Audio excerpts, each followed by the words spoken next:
On Christmas Day, my girlfriend Sophia and I had made an appointment to get our marriage license. However, I waited until the marriage registration office was almost closing, but she was nowhere to be seen. Just as I was about to call her, she sent me a message: "Honey, I have something urgent today. Can we get the license another day?" I was puzzled. What could be so important for her today? My heart sank when I saw the official announcement on her Twitter account: "Live the rest of my life without regrets, Mr. David," and the sweet photo of her and her first love with the marriage certificate pressed to their face. I didn't make a fuss, threw away my wedding ring, cancelled the wedding, went home to tidy up everything, and erased all traces of the house. My girlfriend called me, crying and complaining. "Didn't you say that no matter what I do, you'll love me? Why are you going back on your word? You left without saying goodbye. Don't you love me anymore?" On the day I left, she chased after me in her wedding dress, crying and begging me to marry her. Main text. If you like it, remember to subscribe.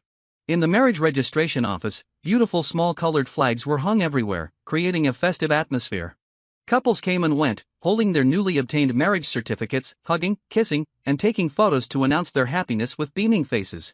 I was lost in thought looking at the photos on Twitter, and the household register and photos in my hand fell to the ground, jolting me back to reality. Just as I was about to pick them up, another hand reached out first. A glimmer of surprise flashed through my heart. When I looked up, I saw a strange man standing in front of me, accompanied by his newly wed wife. He picked up the household register and photos and handed them to me, smiling and saying, "Brother, are you also here to get a marriage license?"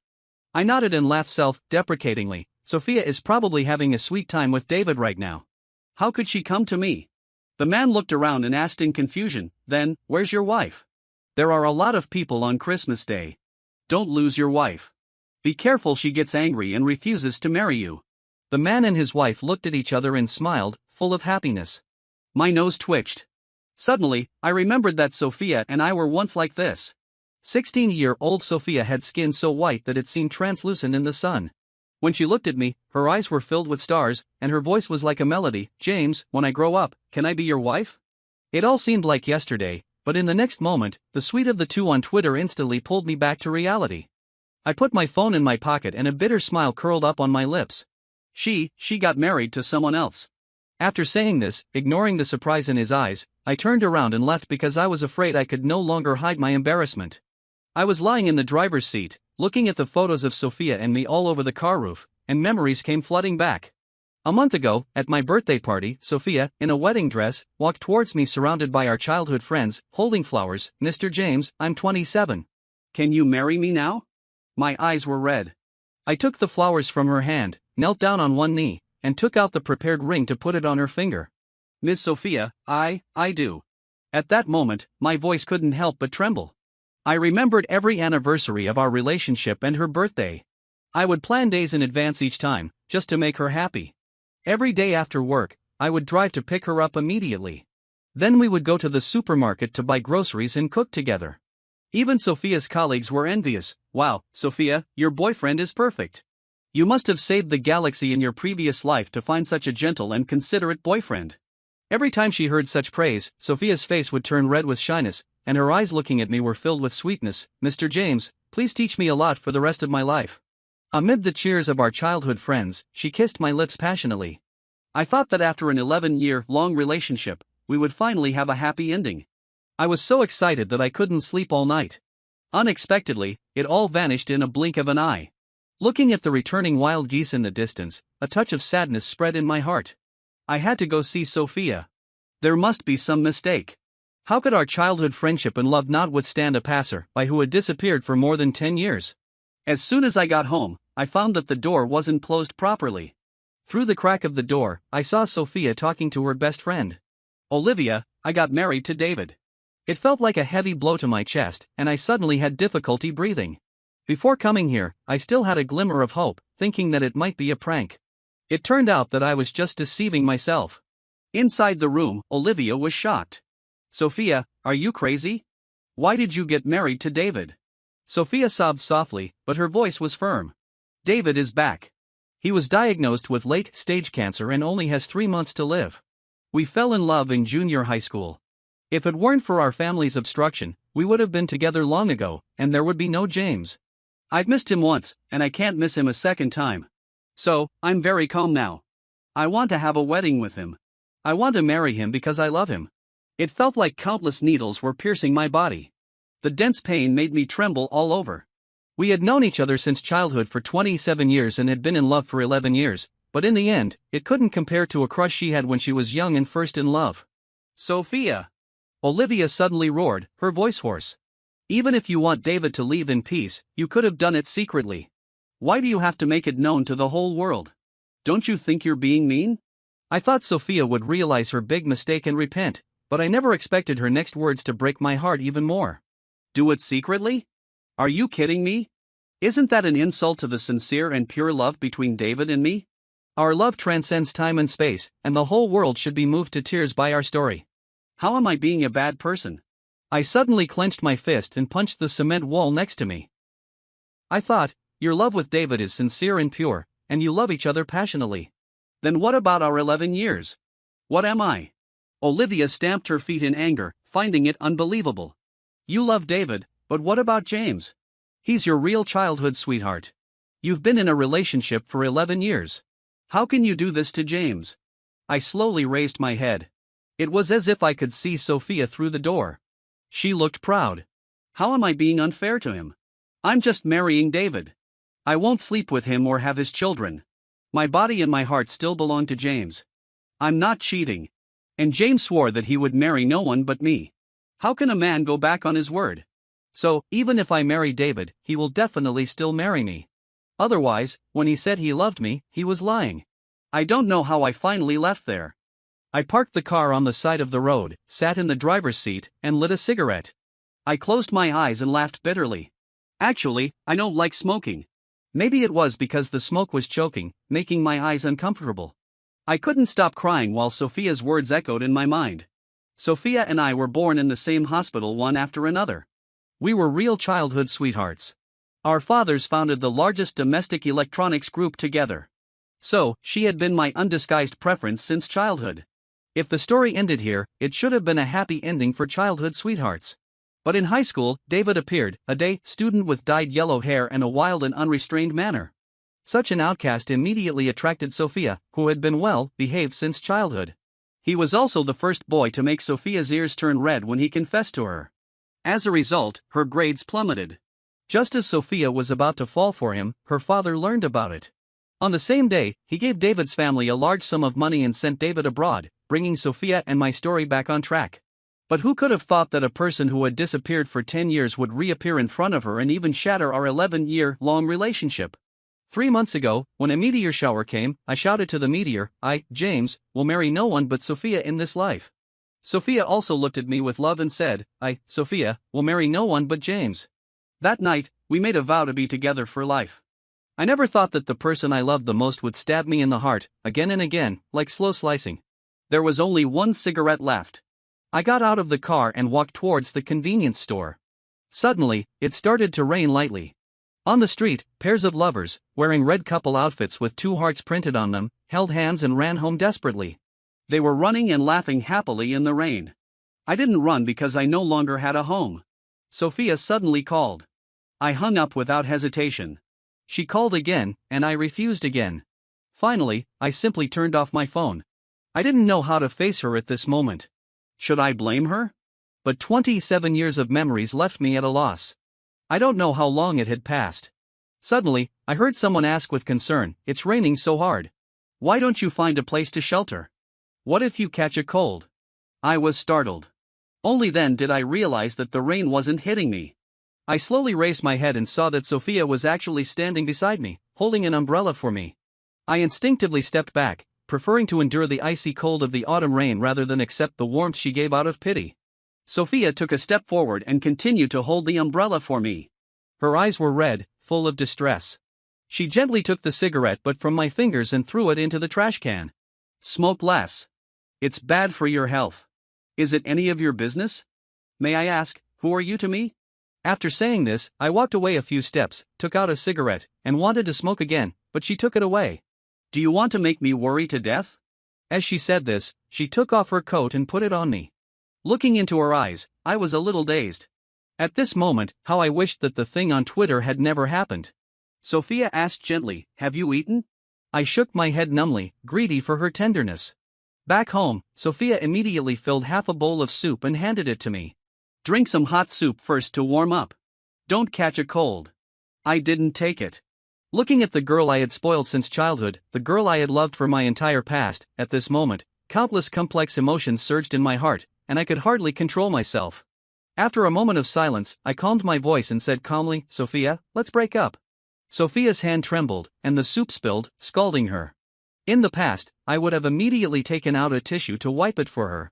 This time, I sat there motionless. After a long time, Sophia's lips began to tremble. I wasn't sure if it was my illusion, but her voice seemed to be crying and trembling. "James, are you still angry about me getting married to David today? Don't be angry, okay? David only has 3 months left. After 3 months, as long as we love each other. Stop talking." I suddenly shook off her hand, my face cold. "Miss Sophia, you've already married someone else and are someone else's legal wife. So, please respect yourself." "James." Sophia's eyes suddenly became complicated, and she swallowed the rest of her words. Her eyes became redder, and tears rolled down her face like pearls.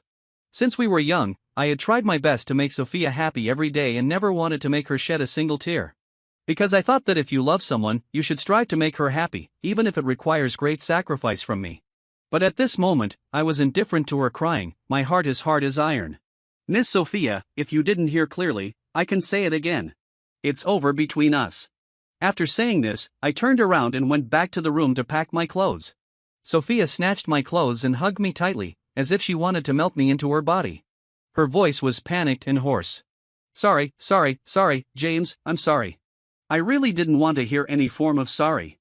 I wanted to be treated right. James, I beg you, don't leave me, okay? You know I love you so much. Didn't you promise my grandmother before she died that you would be good to me for a lifetime and never leave me? Just wait for me for 3 months. After 3 months, I'll still be yours, okay? Sophia looked up at me, her eyes full of tears, looking pitiful. I pushed her hands away without hesitation and slowly shook my head in her panicked eyes. Sophia, you keep saying you love me, but you married David. Since that's the case, why should I wait for you? Just because you think I love you, so you can be so reckless? Sophia was stunned, then shook her head while crying. It's not like that. At this moment, her phone suddenly rang. Seeing that it was David's number, she quickly wiped away her tears, composed herself, and forced a smile. David, what's wrong? Are you not satisfied with the groom's suit? Don't worry. I'll come right away and help you choose. You'll be the most handsome groom in the world at tomorrow's wedding. David, I love you. After hanging up the phone, Sophia looked at me again, her eyes pleading. James, in the past, no matter what I did, you would always follow me. Why are you so fragile now that you can't even bear a little grievance? Besides, although I married David, I will never have sex with him. I'll keep my virginity for you. After David leaves, in the remaining decades of my life, I'll be with you, have children for you. Isn't that enough? James, I love him, but I also love you. Don't make things difficult for me, okay? I thought it was extremely ridiculous. She said she was in a difficult situation, but she didn't hesitate at all when making a choice and was even so self-righteous. What I wanted was a love that only belonged to each other. Even spiritual cheating was unacceptable. It was just as dirty. Come to my wedding tomorrow. I want you to see me at my most beautiful. Then our wedding will be like this too, okay? After saying this, without waiting for my answer, Sophia left in a hurry to find David. The moment the door closed, I took out the photo of Sophia and me from my wallet, lit a lighter, and slowly set it on fire. 11 years of love was now as fragile as this burning photo, quickly turning to ashes. I let go, turning my youth into ashes, seeing through the confusion, and letting her go. Sitting on the ground, I lit a cigarette and looked at the anonymous text message on my phone. James, remember to come to my wedding with Sophia. Even if I'm going to die, I still won. Without guessing, it must be David. In the past, I would have been furious. But at this moment, I was expressionless and only typed one word, okay. The next day, I came to the hotel entrance and happened to run into Sophia's colleagues. The way they looked at me was a mixture of surprise, curiosity, incomprehension, and pity. I ignored them and walked straight into the hotel. Sophia had prepared a handsome suit for me, but I didn't wear it. After all, I wasn't here to attend the wedding. From the entrance to the upper floors, wedding photos of Sophia and David were hung everywhere, each one brimming with sweetness and happiness. Red cloths were draped, and it was full of joy. The banquet hall was crowded with people, but none of Sophia's family members were present. Soon, I saw Sophia. She was wearing a beautiful wedding dress, looking around as if searching for something. When she saw me coming, she was stunned for a moment, then quickly came up to me, her eyes red and her voice trembling. "James, you still love me after all. I'm so happy you came." She reached out to hold my hand, but I immediately avoided it and said indifferently, "Miss Sophia, there should be some distance between men and women, especially at your wedding. Holding hands isn't appropriate." The smile on Sophia's face froze instantly, and her eyes showed a bit of panic. "James, are you still angry? Then why did you come?" "Why did I come?" Looking at her nervous face, I naturally knew what she was thinking. She was afraid that I would come to make trouble or even try to snatch the bride. I chuckled. Just as I was about to speak, the MC over there urged, "The wedding is about to start. Bride, come here quickly." "James." Sophia turned to look at the urging relatives and friends, then turned back and stepped forward step by step, her eyes red. "This is my dream. Please, wait for me for 3 months. When the dream is over, I'll come back to you. Just let me marry David. Just make this one last compromise for me, okay?" The wedding was going on. The host stood between Sophia and David and started the routine speech. During the oath-taking, Sophia kept looking at me, her eyes filled with fear and trepidation. The guests found it very strange and cast curious glances at me one after another. "Who is this guy? Seems like the bride's ex-boyfriend. What's the ex-boyfriend doing here? He wouldn't be here to snatch the bride, would he? How shameless. The bride has already dumped him, and he still shows up." Everyone stared at me intently, whispering among themselves. The words they said were quite unpleasant, but I didn't care at all. Funny enough, today, I was just here to bid farewell to this absurd youth. I had already booked a flight ticket to France to inherit the property my mother left me there. So after this farewell, I would never see her again. As for giving blessings, I didn't think I was that magnanimous. Saying goodbye was already my limit. Just as I was about to turn around and leave, I saw Sophia take out a golden amulet. She glanced at me and then subtly shook her head.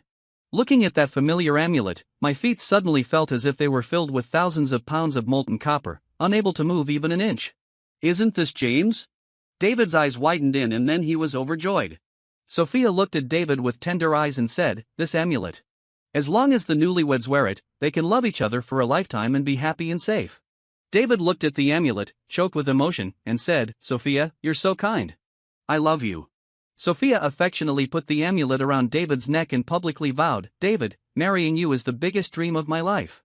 In this life, are you willing to love only me? No matter what I do, are you willing to like me, tolerate me, and forgive me?" The venue fell silent.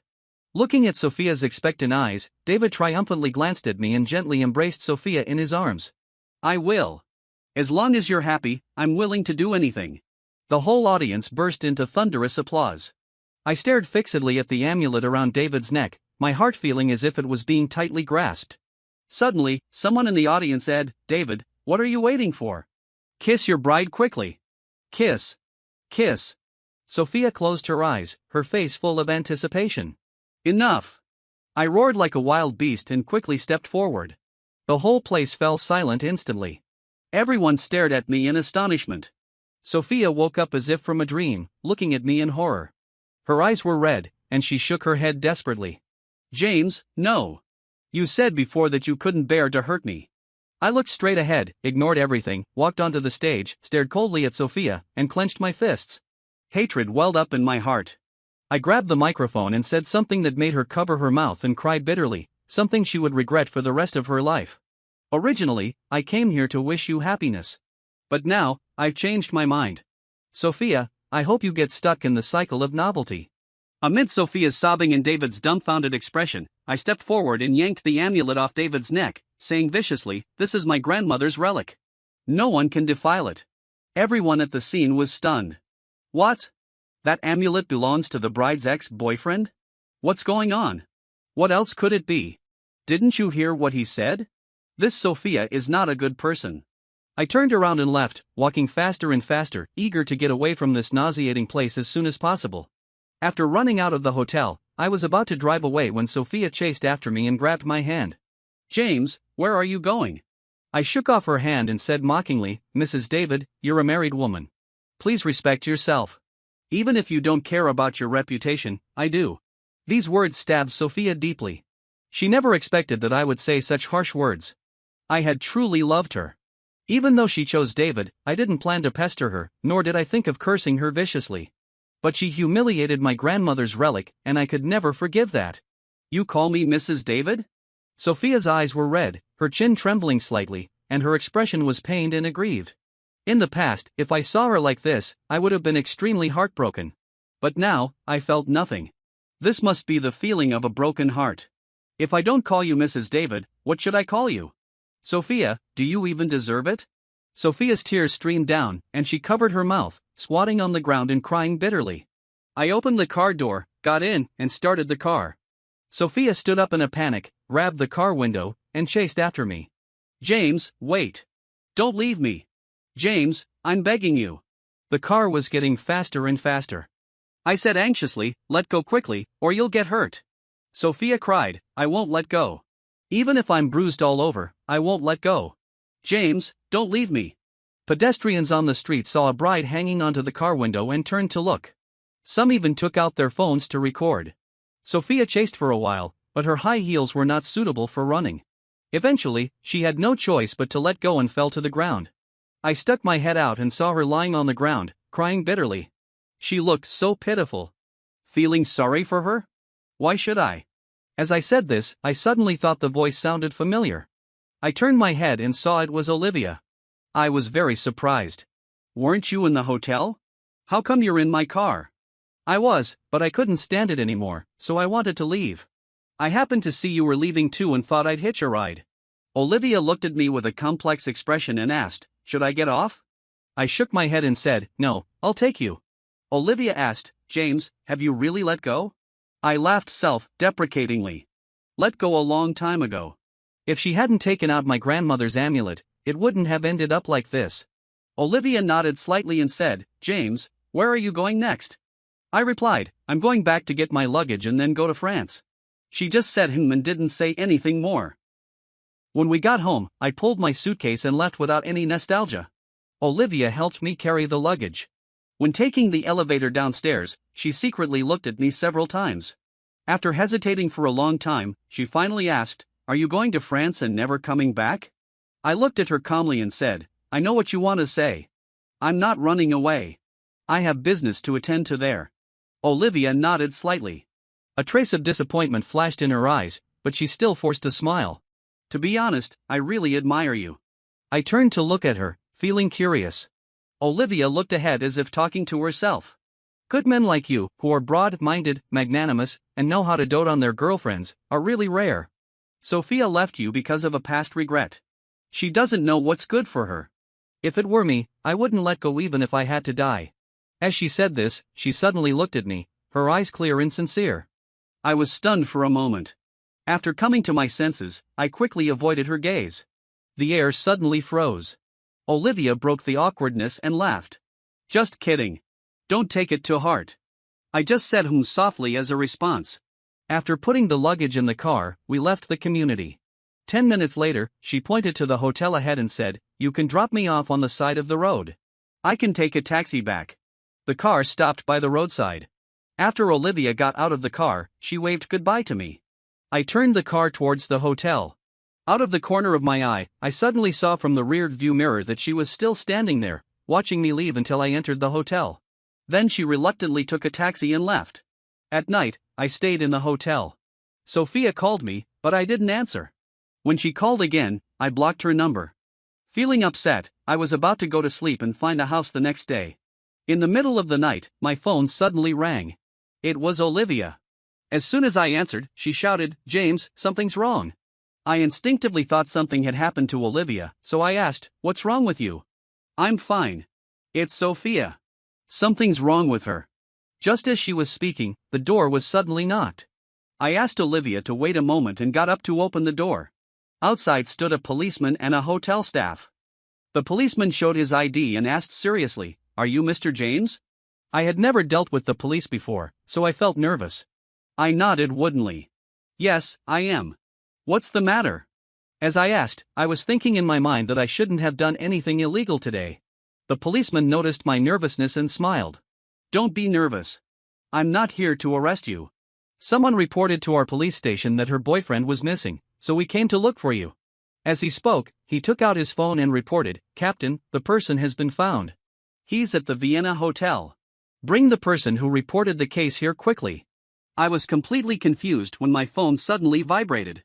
I picked it up and saw a message from Olivia. "James, Sophia called everywhere to ask about your whereabouts. When she got no results, she actually called the police." I finally understood and took the initiative to explain, "Officer, you've got it wrong. I'm not Sophia's boyfriend." The policeman didn't believe me and patted me on the arm, persuading me. "Young man, I was your age once. It's normal for couples to quarrel and get angry. We men should be more broad-minded. You know, your girlfriend knelt down and begged us to help find you. We can all see that she really has feelings for you. So, even if you're still angry, you should forgive her, right?" I could tell he meant well, but things were not as he thought. My relationship with Sophia was too complicated to explain in a few words. Helplessly, I went back to the room to pack my things, ready to leave. I really didn't want to see Sophia again. The policeman saw that I was about to leave and reached out to stop me, a bit annoyed. "You young man, why don't you listen to advice? I'm doing this for your own good." I smiled bitterly and said, "I know you mean well, but do you know? She's already married." The policeman was stunned, looking completely confused. "What's going on?" Just then, Sophia rushed over in a hurry. Her eyes were red and swollen from crying. When she saw it was really me, Sophia didn't greet me but bowed to the policeman to express her gratitude. The policeman saw that his task was completed, so he didn't stay long and left with the hotel staff. I also wanted to leave, but Sophia stopped me and asked in a sobbing voice, "Do you really not want to see me that much?" I looked straight ahead, not looking at her, and said indifferently, "What difference does it make if we see each other or not? It doesn't matter anymore." Sophia cried and said to me, "Then why did you tell me to let go when I was chasing the car? Isn't it because you still have feelings for me in your heart?" I chuckled and looked at Sophia. "Don't flatter yourself. Even if it was a stranger hanging onto the car window, I would still kindly remind them. Do you have anything else? If not, please get out of the way." Sophia still blocked my way, looking puzzled. "You used to dote on me so much. No matter how willful I was, you would tolerate me and not get angry. Why are you unwilling to tolerate me one last time?" I thought it was ridiculous. "Sophia, how much more do you want me to tolerate you? We agreed to get the marriage license on Christmas Day, but not only did you not show up, you got married to someone else. Did I scold you? Did I get angry at you? You told me how much you loved David and that you didn't want him to leave this world with regrets, so you wanted to marry him. Fine, I respected your choice. You asked me to come to the wedding, and I agreed. I still thought that as long as you were happy, it didn't matter if the one giving you happiness wasn't me. But why did you give away my grandmother's relic? You knew very well that my grandmother hoped you would wear it before she passed away. Do you think you my grandmother?" When I mentioned my grandmother, my eyes stung unbearably. Sorry. Sophia covered her mouth and was already in tears. I tried hard not to let my tears fall, pulled my suitcase, and turned to leave. Sophia rushed up and grabbed my hand, crying, "Sorry, James, You don't owe me an apology. You owe it to yourself." I pushed her hand away and walked forward resolutely.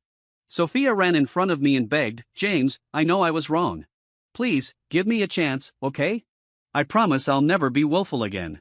I sighed deeply and shook my head. "Sophia, you're already David's wife, a married woman. You're making such a big fuss coming to me and saying these things. Aren't you afraid of being misunderstood? You've already let me down. Do you want to let David down too? He doesn't have much time left. Can you bear to let him leave this world with regrets now?" Hearing David's name, Sophia was stunned for a moment and stopped crying. The reluctance in her eyes had already revealed her true feelings. She was begging me for a chance because she really couldn't bear to part with me, but at the same time, she couldn't let go of David either. Sophia stood there in a daze, looking conflicted and at a loss. I walked past her, and our shoulders gently touched, but she didn't react at all. After leaving that hotel, I changed to another hotel. Maybe the bed in this hotel wasn't comfortable, and I couldn't sleep all night. My phone suddenly rang. It was Olivia. "The couple downstairs is arguing. I can't sleep. Can you come out and have a drink with me?" When I arrived, it was a barbecue stand. Olivia ordered some food and had a case of beer brought over. As she ate, she said, "Order whatever you want. Don't be polite. It's on me." Then, Olivia poured me a glass of beer. Looking at the foaming beer, I suddenly remembered something and asked, Didn't you say that having a late-night snack and drinking beer is the easiest way to gain weight? Why are you so interested tonight? Olivia's eyes rolled, and she quickly found an excuse. It's okay to be a little indulgent once in a while. Come on, cheers. She clinked glasses with me and took a sip. Olivia has a very low tolerance for alcohol. The first time we celebrated Sophia's birthday, Olivia was there. That night, we were all very happy, raising our glasses to celebrate Sophia's birthday. Olivia drank one glass of beer, and her cheeks turned red, and her eyes became blurred. But tonight, looking at the case of beer at her feet, I suddenly understood her intention. She wasn't looking for entertainment because she couldn't sleep. She clearly wanted to ask me out to cheer me up, afraid that I would be moping around alone in the hotel. Sure enough, after 2 glasses of beer, Olivia was already drunk. She couldn't even find the glass in front of her and was fumbling around. Come on, let's keep drinking, drink. Looking at Olivia, who was drunk and talking nonsense, I shook my head helplessly. After helping her up, I looked around for her car. Finally, after asking the barbecue stand owner, I found it 30 meters away. Just as we reached her car, a familiar voice suddenly shouted, "James." I looked up and saw Sophia standing a few meters away. She stared blankly at me and Olivia. A trace of sadness flashed in her eyes, and tears rolled down her face again. So this is the real reason you won't forgive me? I was about to explain, but then I thought better of it. Anyway, it was over between me and Sophia. Why waste more words and get entangled? If this could make her completely let go of me, it might not be a bad thing. At least she wouldn't come looking for me anymore, and I could have some peace. I opened the car door, carefully helped Olivia sit in the passenger seat, and buckled her seatbelt. After making sure she wouldn't fall, I walked around to the driver's seat. Sophia suddenly grabbed my hand and said angrily, "When did you start with Olivia?" I looked up at her and asked coldly, "Does it have anything to do with you? On your wedding night, instead of staying with your Mr. David, you're out here in the middle of the night. Is that appropriate?" My words were like needles, stabbing Sophia so much that she winced in pain. She let go of my hand, and I stepped on the gas, and the car sped away. Sophia stood there, watching me leave. She didn't chase after me this time. She must have given up on me. That's for the best. Have you really let her go? I turned my head and saw that Olivia was sitting up straight, her eyes clear, without any sign of drunkenness. I was very surprised. I asked in surprise, "Olivia, you weren't drunk?" Olivia smiled sweetly. "Do you still think of me as I was 7 years ago?" After all these years in the workplace, I'd built up quite a tolerance for alcohol. I asked, puzzled. "Then why did you pretend to be drunk?" Olivia looked at me with a smile and asked, "James, you still haven't answered my question. Have you really let go of Sophia?" I turned my head, looked straight ahead, and nodded slightly with a blank expression. Out of the corner of my eye, I saw a satisfied smile curl up on Olivia's lips. After that night, I didn't see Sophia for 3 months. However, I learned from her friends that Sophia wasn't doing well. David was in the late stages of cancer, often suffering from unbearable pain all over his body, feeling like life was hardly worth living. Sometimes, when the pain reached its peak, he would throw things and hit people. At first, Sophia didn't know the situation. Afraid that he would hurt himself, she went to stop him, but ended up getting slapped in the face by him. Her lips were bleeding, and she looked a mess. Sophia deeply regretted marrying David because I had never even scolded her, let alone hit her. After that, no matter how much David shouted or threw things, she wouldn't step forward to stop him. Moreover, less than a month after getting married to David, she often didn't come home at night, and sometimes she wouldn't be seen for days. One time, when she was drunk, Sophia blurted out the truth. After marrying David, she found that life wasn't as happy as she had imagined. On the contrary, seeing David going crazy, hitting people, and having to take painkillers all day, with his face looking more and more hideous, Sophia began to regret it. She had once mentioned divorce, but David didn't agree. Helplessly, she could only avoid him by not going home. Sophia said herself that she felt disgusted and scared just looking at David now. She would rather die than go back to that home. None of her friends sympathized with her. They all thought she deserved this fate. Sophia got so angry that she threw a wine bottle on the spot, and they parted unhappily. Gradually, her friends distanced themselves from her. Later, I heard that David had a relapse and passed away, and Sophia didn't go back for the funeral. David's family was extremely angry. After calling the police to find Sophia, they criticized and cursed her, saying that her coldness towards David had accelerated his death. Sophia retorted, saying that David only had less than 3 months to live anyway, and his death had nothing to do with her. After several rounds of arguing, David's family couldn't take it anymore and actually started hitting Sophia. She couldn't fight back against 7 or 8 of them alone. In the end, she was beaten black and blue, and even had a cut on her face, which disfigured her. In a fit of anger, Sophia sued David's family in court, turning it into a farce. One day after work, I went grocery shopping with Olivia, planning to cook at home. As we were coming out, she suddenly leaned close to my ear and whispered, "I think someone is following us." I was shocked. How dare someone follow us in broad daylight? So, I immediately contacted the supermarket staff. After checking the surveillance, they confirmed that there was someone tailing me and Olivia. The supermarket promptly dispatched people and blocked the person in the aquatic products area. The person shouted, "What are you doing? Let me go. Let go." The supermarket staff decided to send her to the police station to be dealt with according to the law. The voice sounded very familiar, so I bravely stepped forward to take a look. When I saw her face, I exclaimed in surprise, "Sophia?" Olivia also took a closer look and was extremely shocked. "It really is Sophia. How could it be you?" There was a long scar on Sophia's face, stretching from her forehead to her cheek. It was obvious that she had had plastic surgery, but it wasn't successful, and the scar was still quite noticeable.